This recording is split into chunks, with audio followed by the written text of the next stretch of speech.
প্রিয় ছাত্ররা, আজকে 15তম ভিডিও ক্লাসে সলিডের লাস্ট টপিক নিয়ে আলোচনা হবে। টপিকটা হলো ম্যাগনেটিক প্রপার্টি অফ সলিড, কঠিনের চৌম্বক ধর্ম। আগের দিনে আমরা ইলেকট্রিক্যাল প্রপার্টি পড়েছি, কিভাবে তড়িৎ পরিবহন হয় কঠিনের মধ্যে এবং তাদের যে ভাগগুলো ছিল। আজকে আমরা চৌম্বক ধর্ম নিয়ে পড়ব।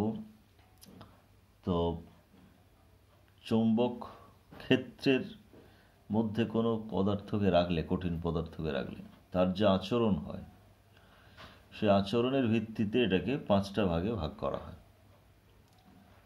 Depending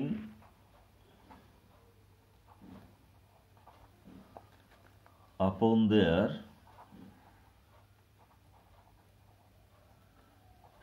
response to magnetic field,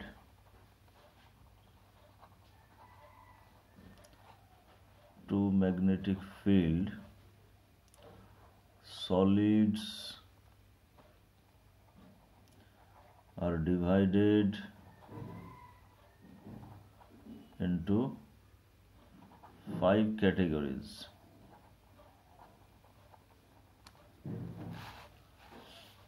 তার মধ্যে একটা হলো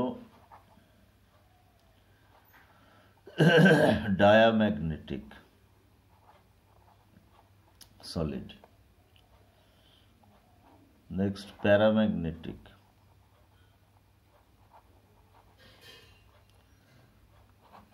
তিন নম্বর ferromagnetic, 4 নম্বর antiferromagnetic,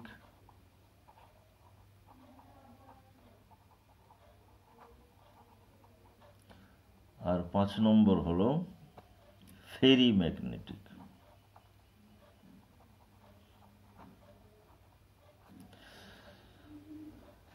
তাহলে চৌম্বক ক্ষেত্রের উপস্থিতিতে কঠিন পদার্থের আচরণের উপর ভিত্তি করে 5টা ভাগে ভাগ করা হয়: ডায়াম্যাগনেটিক, প্যারাম্যাগনেটিক, ফেরোম্যাগনেটিক, অ্যান্টিফেরোম্যাগনেটিক আর ফেরিম্যাগনেটিক। এমনিতে বাংলাতে ডায়াম্যাগনেটিককে আমরা বলি তিরশ্চুম্বকীয়, প্যারাম্যাগনেটিককে বলি পরাচুম্বকীয়। তবে সব ওয়ার্ডের বাংলা সেইভাবে হয় না, ইংরেজিগুলো মনে রাখাই বেস্ট। এখন আমরা এই যে চুম্বকের ব্যাপারটা সলিডের মধ্যে যে আসে, কি কারণে আসে সেটা আমরা একটু দেখে নিই। তারপরে কোন পদার্থ কীরকম আচরণ করে এবং কেন করে সেটা আমরা ইলেকট্রনিক থিওরি দিয়ে ব্যাখ্যা করব উদাহরণ সহ। প্রথম কথা দেখো, একটা কঠিন পদার্থ আমরা তো এতদিন যে পড়ে আসছি, সেখানে বিভিন্ন কনস্টিটিউয়েন্ট পার্টিকেলসগুলো, কণাগুলো একটা নির্দিষ্ট নিয়মে সজ্জিত থাকে কেলাসাকার হলে, আর যদি অনিয়তাকার হয় সেখানে এলোমেলোভাবে সজ্জিত থাকে। এবং কেলাসাকার হলে তাদের একটা পার্টিকুলার ইউনিট সেল থাকে, যেটা বারবার রিপিট হয়ে কেলাসটা হয়। এনিওয়ে, তাহলে কনস্টিটিউয়েন্ট পার্টিকেল সেটা একটা পরমাণু হতে পারে, অণু হতে পারে বা আয়ন হতে পারে। যাই হোক, প্রত্যেকের মধ্যে ইলেকট্রন তো থাকবেই, ইলেকট্রন থাকবেই। তো সেই ইলেকট্রন যে পরমাণুর মধ্যে থাকে, ইলেকট্রনের দুটো মোমেন্ট আছে, একটা অরবিটাল মোমেন্ট আর একটা স্পিন মোমেন্ট। তো electron produces two types of magnetic field.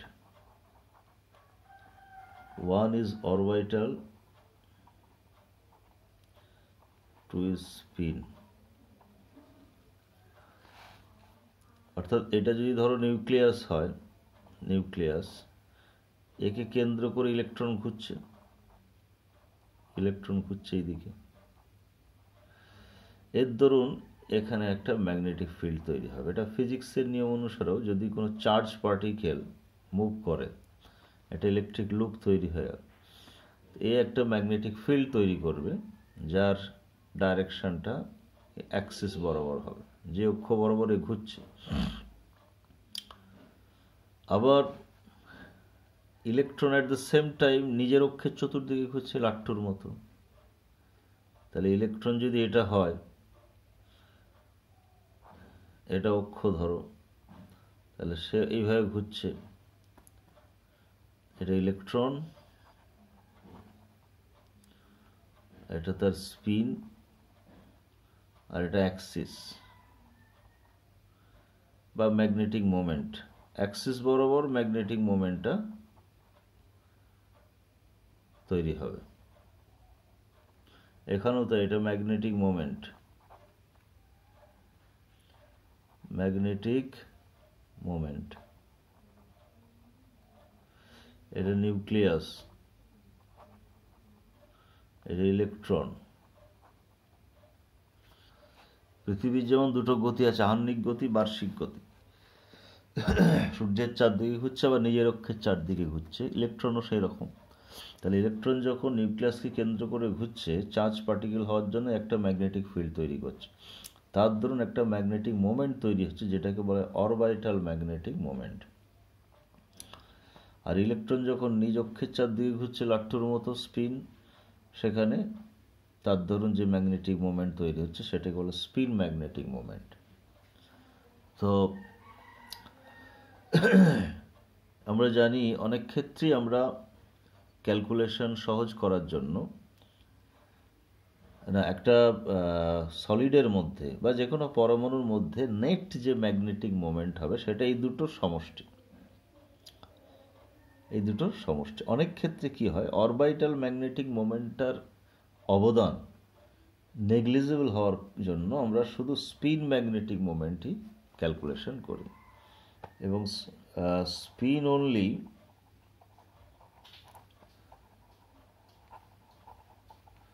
Magnetic moment mu S, এটার সময় লেখা হয় √n × n+2 bm। bm মানে বোর ম্যাগনেটন, যেটা চৌম্বক ভ্রামকের একটা ফান্ডামেন্টাল মান। বোর ম্যাগনেটন বা ইউনিট। এনটা হচ্ছে নাম্বার অফ আনপেয়ার্ড ইলেকট্রনস। অর্থাৎ একটা ইলেকট্রন যখন এভাবে ঘুরছে তার একটা ম্যাগনেটিক মোমেন্ট তৈরি হচ্ছে। তো পরমাণুতে যদি এরকম ইলেকট্রন থাকে তাহলে তার ধরুন ম্যাগনেটিক মোমেন্ট হবে। স্পিনের জন্য শুধু যেটুকু হয় সেটাই ফর্মুলা দিয়ে আমরা বের করতে পারি। এন এর মান 1, 2, 3 ইত্যাদি বসালে আমরা একটা ম্যাগনেটিক মোমেন্ট পাবো। এখন পরমাণুতে ইলেকট্রন দুভাবে থাকতে পারে, জোড়বদ্ধ অবস্থায় থাকতে পারে, অযুগ্ম অবস্থায় থাকতে পারে। যদি একটা অরবিটালে ইলেকট্রন অযুগ্ম অবস্থায় থাকে তাহলে আমরা জানি, বা বিভিন্ন কক্ষকে হুন্ডের নিয়ম অনুসারে ইলেকট্রন যদি অযুগ্ম অবস্থায় থাকে তাহলে তাদের ম্যাগনেটিক মোমেন্ট কিন্তু ক্যান্সেল হয় না। আর যদি যুগ্ম অবস্থায় থাকে তখন কিন্তু ম্যাগনেটিক মোমেন্ট ক্যান্সেল হয়ে যায়। অর্থাৎ একজন যেদিকে ম্যাগনেটিক ফিল্ড তৈরি করে অন্যজন তার উল্টো দিকে করবে। তো এখন পরমাণুতে বিভিন্ন সলিডের, বিভিন্ন কঠিন পদার্থের ক্ষেত্রে এই যে ইলেকট্রনের দরুন যে magnetic moment, orbital plus spin বা স্পিনটাই যদি শুধু ধরি, তাহলে সেক্ষেত্রে কারো ক্ষেত্রে দেখা যাবে নেট ম্যাগনেটিক মোমেন্ট একটা থাকছে, আবার কারো ক্ষেত্রে থাকছে না। এটা একটা পরমাণুর ক্ষেত্রে আমরা ধরছি। এবার কঠিনের মধ্যে অসংখ্য পরমাণু আছে, অসংখ্য পরমাণু আছে। প্রত্যেকটা পরমাণুর যদি আমি এর ম্যাগনেটিক মোমেন্ট ধরি তো দেখা যাবে যদি ম্যাগনেটিক মোমেন্ট থাকে প্রত্যেকটা পরমাণু, সেগুলো দেখা যাবে ডাইরেকশনগুলো কিন্তু সমান নয়, বিভিন্ন দিকে হয়তো ম্যাগনেটিক মোমেন্ট বিন্যস্ত হয়ে থাকবে, র্যান্ডামলি বিন্যস্ত হয়ে থাকবে এইভাবে।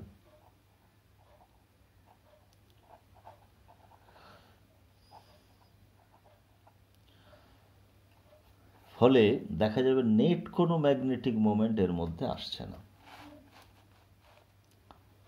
কিন্তু যখন এই পদার্থটাকে আমরা ম্যাগনেটিক ফিল্ডের মধ্যে রাখবো, চৌম্বক ক্ষেত্রের মধ্যে রাখবো, তখন তার বিহেভিয়ারটা কি হবে সেটার উপর বেস করি এই ভাগটা।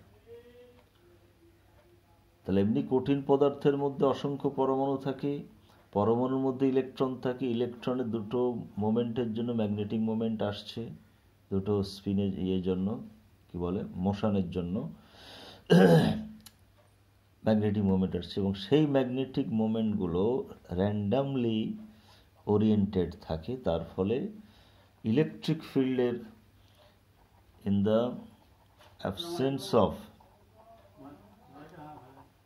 ম্যাগনেটিক ফিল্ড, চৌম্বক ক্ষেত্রের অনুপস্থিতিতে এই ম্যাগনেটিক মোমেন্টগুলো র্যান্ডামলি ওরিয়েন্টেড থাকে, তার ফলে নেট কোনো ম্যাগনেটিক মোমেন্ট থাকে না। কিন্তু যখন চৌম্বক ক্ষেত্রের মধ্যে একে আনা হবে, তখন দেখা যাবে এই যে এগুলো ম্যাগনেটিক মোমেন্টের ওরিয়েন্টেশনগুলো চেঞ্জ হচ্ছে। যদি দেখা যায় ম্যাগনেটিক ফিল্ডের দিকে এদের অ্যালাইনমেন্ট হচ্ছে, তখন দেখা যাবে যে এদের মধ্যে এরা চৌম্বক ক্ষেত্র কর্তৃক আকৃষ্ট হয়ে যাচ্ছে, আর তখন সেই পদার্থগুলোকে আমরা ওই আচরণের ভিত্তিতে আমরা এই ভাগটা করতে পারবো এতগুলো। তো ডায়াম্যাগনেটিকের ক্ষেত্রে কি, তাহলে মূল ব্যাপারটা আমরা চৌম্বক ভ্রামকের বা ম্যাগনেটিক প্রপার্টি কেন ডেভেলপ করে সেটা হচ্ছে এই মূল ব্যাপার, ইলেকট্রনের জন্য হচ্ছে। এবার সামগ্রিকভাবে কঠিনের মধ্যে যে চৌম্বক ধর্ম আসবে কি আসবে না সেটা নির্ভর করছে এই ম্যাগনেটিক মোমেন্টগুলোর অ্যালাইনমেন্টটা কিভাবে হয় যখন ম্যাগনেটিক ফিল্ডে থাকবে তার উপর। যেমন ডায়াম্যাগনেটিকের ক্ষেত্রে যেহেতু মানে ডায়াম্যাগনেটিক যেটা,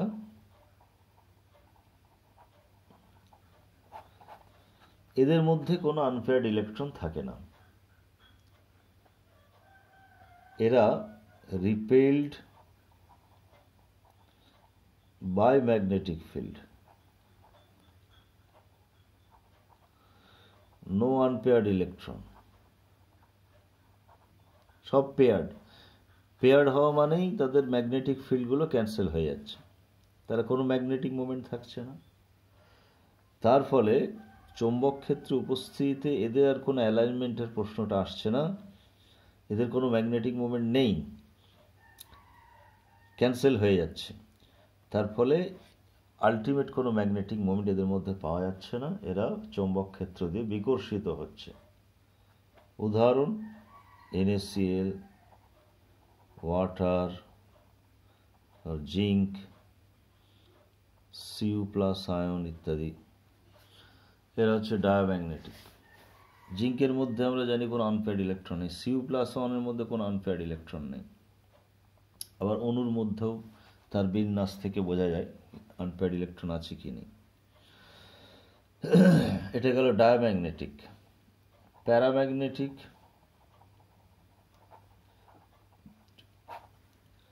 প্যারাম্যাগনেটিকের ক্ষেত্রে যেহেতু যে সমস্ত পদার্থে আনপেয়ার্ড ইলেকট্রন থাকবে তাদের ক্ষেত্রে প্যারাম্যাগনেটিজমটা ডেভেলপ করে। এরা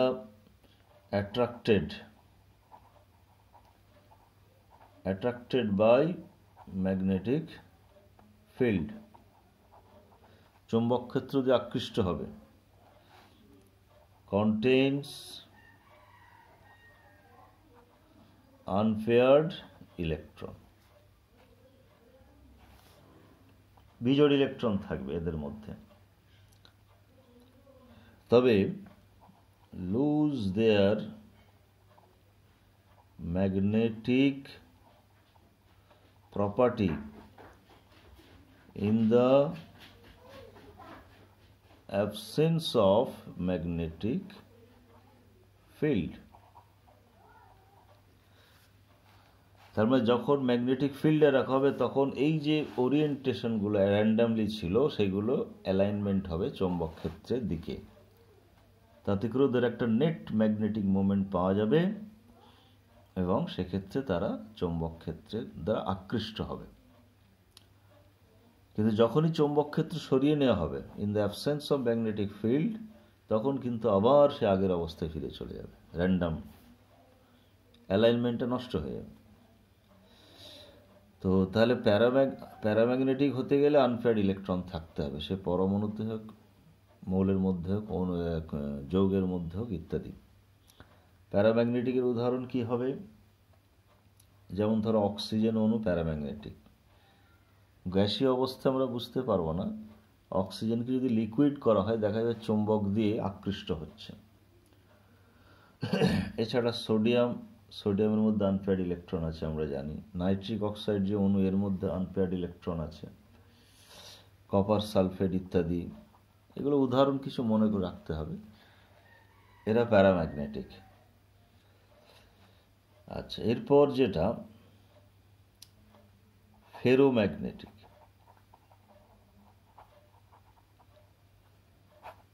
ফেরোম্যাগনেটিক এই ধরনের, এছাড়াও এক ধরনের কঠিন পদার্থ আছে যেখানে তোমার এই যে পরমাণুগুলো আমরা এখানে ম্যাগনেটিক মোমেন্টগুলো বললাম, এগুলো সিঙ্গেল পরমাণু হিসেবে আমরা দেখালাম, তাদের ম্যাগনেটিক মোমেন্টগুলো এইভাবে র্যান্ডামলি ওরিয়েন্টেড আছে।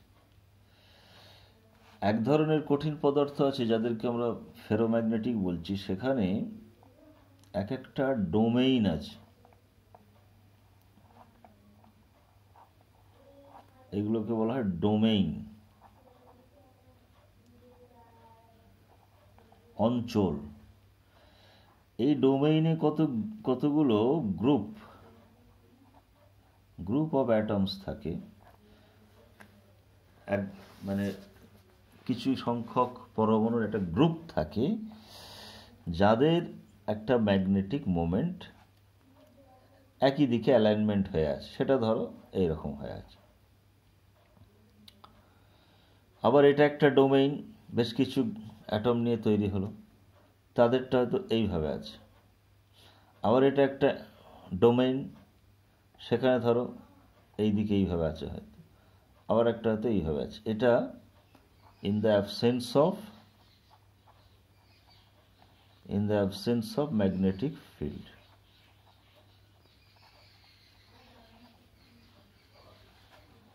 এবার যখনই আমরা একে ম্যাগনেটিক ফিল্ডের মধ্যে আনব, তখন এই ডোমেইনগুলোর যে ম্যাগনেটিক মোমেন্ট, সেগুলো সব একই দিকে একই অভিমুখে অ্যালাইনমেন্ট হয়ে যাবে। তার ফলে একটা নেট ম্যাগনেটিক মোমেন্ট এদের মধ্যে ডেভেলপ করবে এবং তার ফলে এরা স্ট্রংলি, এটা ferromagnetic, strongly attracted by magnetic field. অর্থাৎ সমস্ত ডোমেইনগুলো তখন একই দিকে অ্যালাইনমেন্ট হবে, তার ফলে নেট একটা ম্যাগনেটিক মোমেন্ট এদের ভালো রকম পাওয়া যাবে। তার ফলে এরা চৌম্বক ক্ষেত্র দ্বারা তীব্রভাবে আকৃষ্ট হবে, ফেরোম্যাগনেটিকে যেটা। এর উদাহরণ কি? Iron, cobalt, nickel, gadolinium, CrO2 খুবই ইম্পর্টেন্ট। এটা ইউজড ইন ম্যাগনেটিক টেপ, ফিতের মধ্যে, টেপ রেকর্ডের সেই ক্যাসেট যে ফিতে যে হয় রেকর্ডিং করার জন্য, তাতে CrO2 ইউজ হতো। তো যাই হোক, এটা হলো ফেরোম্যাগনেটিক। এবং শুধু তাই নয়, এখানেও কিন্তু এর মধ্যে একটা পার্মানেন্ট ম্যাগনেটিক প্রপার্টি তৈরি হয়ে যায়। Do not lose magnetic property in the absence of magnetic field. অর্থাৎ চৌম্বক ক্ষেত্র সরিয়ে নিলেও এদের মধ্যে একটা পার্মানেন্ট ম্যাগনেটিক প্রপার্টি তৈরি হয়ে যায়। কিন্তু প্যারাম্যাগনেটিকের ক্ষেত্রে সেটা হবে না। যখনই এখানে বলি যে loose there magnetic property in the absence of magnetic field. আচ্ছা, আরেকটা হয় যেটাকে বলে অ্যান্টিফেরো, আমাদের ওখানে চতুর্থ ক্যাটেগরি যেটা বলেছি। অ্যান্টিফেরোর ক্ষেত্রে কি হয়, চৌম্বক ক্ষেত্রের উপস্থিতিতে অ্যালাইনমেন্ট হবে ঠিকই, কিন্তু ঠিক একটা অপরটার অপোজিট হয়ে, মানে যতগুলো সমান সংখ্যক অপোজিটলি অ্যালাইনমেন্ট ডোমেইন চলে আসবে এখানে। ফেরোম্যাগনেটিক যে আমাদের হয়েছিল সমস্ত ডোমেনগুলো একই দিকে অ্যালাইনমেন্ট হয়েছিল, কিন্তু এখানে অল্টারনেট অপোজিট অ্যালাইনমেন্ট হবে। তার ফলে কি হবে, নেট কোনো ম্যাগনেটিক মোমেন্ট থাকবে না, এর কোনো চৌম্বক ক্ষেত্র দ্বারা এর আকৃষ্ট হবে না, নো নেট ম্যাগনেটিক মোমেন্ট। এদের উদাহরণ manganous oxide, Cr2O3, V2O3, Fe2O3 ইত্যাদি। আরেকটা হয়, ম্যাগনেটিক ফিল্ডে যখন রাখা হলো তখন এদের অ্যালাইনমেন্টটা এমন হবে যে কিছু অ্যালাইনমেন্ট একদিকে হবে, কিছু অন্যদিকে হবে, তবে তাদের সংখ্যাটা সমান নয়, আনইকুয়াল। এখানে যেমন 4টের মধ্যে 3টে একই দিকে হয়েছে আর একটা উল্টো দিকে হয়েছে, তাহলে এখানে কিন্তু ম্যাগনেটিক মোমেন্ট থাকবে এবং এরা weakly attracted by magnetic field, মৃদুভাবে আকৃষ্ট হবে এরা। এদের উদাহরণ এটা হচ্ছে ফেরিম্যাগনেটিক সাবস্টেন্স, যেমন Fe3O4 ফেরিম্যাগনেটিক পদার্থ। বিভিন্ন উদাহরণ আছে, একটা দুটো করে তোমরা মনে রাখবে। তো সহজ উদাহরণ এর হচ্ছে Fe3O4, এছাড়াও কি বলে ZnFe2O4, এ ধরনের কিছু 3টে মৌল মিলে হতে পারে। তো Fe3O4টা মনে রাখা সহজ। তাহলে দেখো, এখানে আমরা যে চৌম্বক ক্ষেত্র এই ম্যাগনেটিক প্রপার্টিটা ডিসকাস করছি সেটা কিন্তু ডোমেইন হিসাবে, একটা গ্রুপ অফ অ্যাটমের ক্ষেত্রে। প্যারাম্যাগনেটিক বা ডায়াম্যাগনেটিকের ক্ষেত্রে আমরা শুধু পরমাণুর যে ম্যাগনেটিক মোমেন্টের অ্যালাইনমেন্ট সেটা দিয়ে ব্যাখ্যা করছি। এখন এই যে 3 ধরনের পদার্থ, ফেরো, অ্যান্টিফেরো আর ফেরি, এদের 3জনেরই একটা বৈশিষ্ট্য হলো, যদি হিট করা হয়, তাপমাত্রা দিয়ে উত্তপ্ত করা হয়, তাহলে এরা কিন্তু সবাই প্যারাম্যাগনেটিক হয়ে যায়।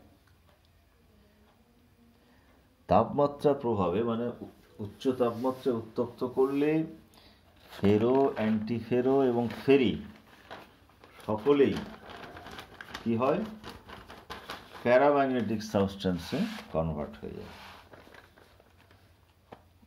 অর্থাৎ অন হিটিং ফেরো, অ্যান্টিফেরো and ferri converts into paramagnetic.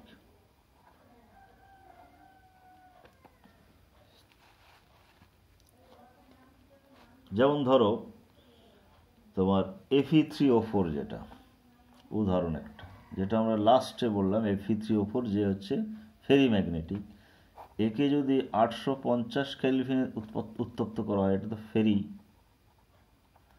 তাহলে এ প্যারা হয়ে যাবে, প্যারাম্যাগনেটিক। এইভাবে বিভিন্ন ফেরিম্যাগনেটিক বা অ্যান্টিফেরোম্যাগনেটিক বা ফেরোম্যাগনেটিক সাবস্টেন্সকে উত্তপ্ত করলে তারা প্যারাম্যাগনেটিক হয়। এবার বিশেষ করে একটা টার্ম আছে কুরি টেম্পারেচার। কুরি টেম্পারেচার এই ফেরোম্যাগনেটিককে যে তাপমাত্রাতে উত্তপ্ত করলে, কুরি টেম্পারেচার সংক্ষেপে যদি সিটি লিখি, ফেরোকে যদি 20 তাপমাত্রায় বা তার থেকে বেশি মানে যে এই তাপমাত্রার উপরে উত্তপ্ত করা যায় তাহলে এটা প্যারা হবে। তাহলে ফেরো, ফেরি, অ্যান্টিফেরো তিনজনকে উত্তপ্ত করলে প্যারা হয়। তার মধ্যে ফেরোকে যে তাপমাত্রায় বা যে তাপমাত্রার উপরে উত্তপ্ত করলে প্যারা হবে তাকে বলা হবে কুরি টেম্পারেচার, 20 তাপমাত্রা। যেমন ফেরোম্যাগনেটিক সাবস্টেন্স আমরা বলেছি আয়রন, আয়রনের 20 তাপমাত্রা হচ্ছে 1033, নিকেলের 629, আর Fe3O4 তো আগেই বলা হয়েছে 850। Fe3O4 যেহেতু ফেরো নয়, ওটার ক্ষেত্রে 20 আসছে না। তো ফেরোম্যাগনেটিককে যে তাপমাত্রায় উত্তপ্ত করলে বা যে তাপমাত্রার উপর উত্তপ্ত করলে প্যারা হয় তাকে বলা হচ্ছে কুরি টেম্পারেচার। সলিডের ক্ষেত্রে আরেকটা টার্ম হচ্ছে সুপার কন্ডাক্টিভিটি। সুপার কন্ডাক্টিভিটি অতি পরিবাহিত। কঠিন পদার্থ যে পরিবহন করে বা পরিবাহী যে পরিবহন করে সেখানে ইলেকট্রন দায়ী পরিবহনের জন্য। এবং এটা আমরা জানি যে তাপমাত্রা বৃদ্ধি করলেও রোধ বেড়ে যায়, আর তাপমাত্রা বৃদ্ধি করলে রোধ বেড়ে যায় এবং তার ফলে পরিবাহিতা কমে যায়, ইলেকট্রিক কন্ডাক্টিভিটি কমে যায়। এটা আগের দিনেও আমরা পড়েছি। আর তাপমাত্রা হ্রাস করলে রোধ কমে যায়, কন্ডাক্টিভিটি বেড়ে যায়। তো এইভাবে তাপমাত্রা হ্রাস করতে করতে যদি অনেক হ্রাস করা হয়, রোধ এত কমে যাবে যে দেখা যাবে প্রায় উইদাউট রেজিস্ট্যান্সে রোধবিহীন অবস্থাতেই পরিবাহিতা হচ্ছে, এবং সেটা অনেক বেশি পরিবাহিত, যাকে সুপার কন্ডাক্টিভিটি বলে। তাহলে conduction of current without resistance is called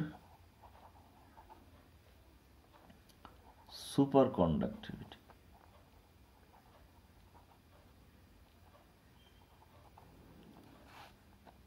এবং দেখা গেছে প্রায় সব ধাতুই 2 থেকে 5 কেলভিন উষ্ণতায় সুপার কন্ডাক্টিভ হয়ে যায়।